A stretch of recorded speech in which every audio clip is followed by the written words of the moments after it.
ہم اہل سنت ہے، ہمارے ہاں جب سیدہ خاتون جنت رضی اللہ تعالیٰ عنہ کا تذکرہ کیا جاتا ہے نا، کائنات میں خواتین میں جو بعد میں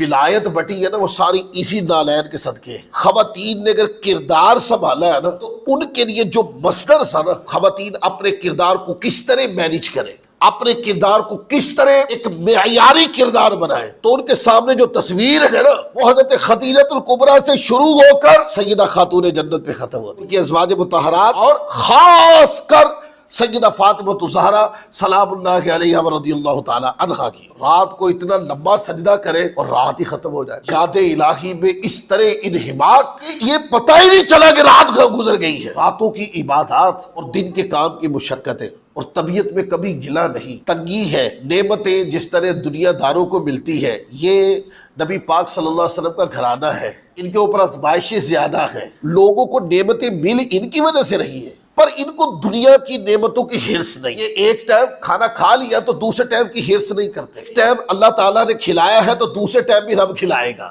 جو بھی دامن میں آتا ہے لوگوں کو دے دیتے ہیں، ہر وقت لوگوں کی خیر خواہی سوچتے رہتے ہیں۔ سیدہ خاتون جنت رضی اللہ تعالیٰ عنہ کی زندگی کے عنوانات ہیں، کوئی مانگنے آیا تو سیدہ پاک کے دروازے سے خالی نہیں جاتا، کسی نے عذر کیا، محتاجی بتائی ہے تو اس کو غنی کر دیا، لیکن اپنی زندگی کے لیے کبھی کچھ نہیں مانگا۔